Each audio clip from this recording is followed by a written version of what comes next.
Ako si Kyle TC, jungler ng AP Brand, M5 World Champion. So, nakwento mo sa akin yung sa Romania na lagi kang kinakantsawan ng teammates mo regarding sa mga idol mong jungler.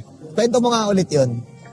Ang kwento talaga niyan, bago pa magsimula yung MPL Season 12, palagi na ako nila inaasar na kay Carl, pati kay Kyrie, na sana ganun din yung jungler daw nila. So, ang ginawa ko, hindi ko siya tinake as a negative.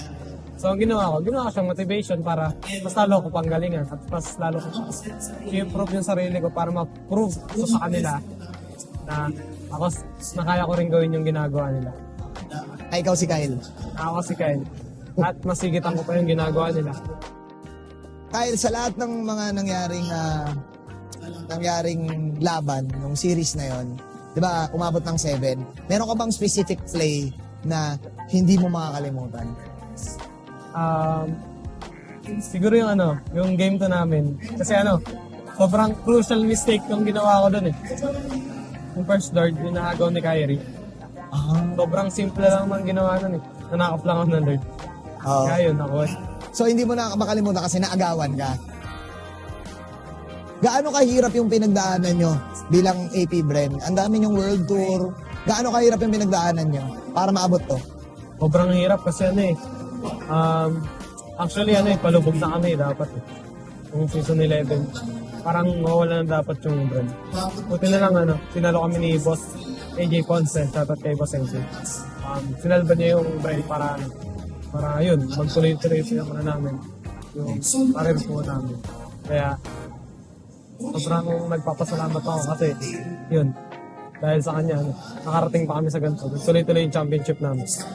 Nagulat ka ba na nakakambak pa yung Onyx? Anong pumapasok sa utak mo nun nung nag-3-3 na?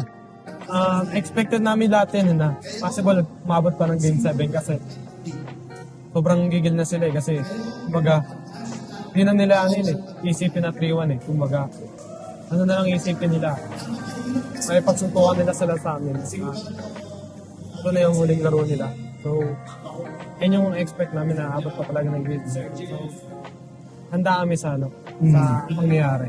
Anong sinabi mo sa teammates mo nung nag-huddle kayo tapos 3-3 na? Sabi ko sobrang halaga ng mental fortitude namin sa laro yan. So, sabi ko huwag silang panghinaan ng loob.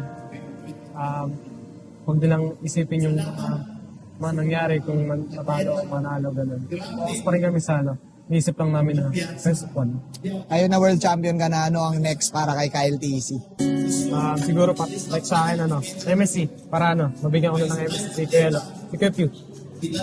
Kasi yun na lang yung sa tournament natin pa niya nakukuha eh. So, ayun yung papangako ko sa kanya na bibigyan namin siya ng MSC.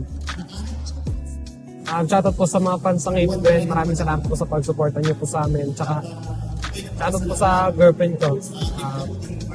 Thank you for being there for me always and sana hanggang dulo na to. Ako si Kyle TC, M5 World Champion.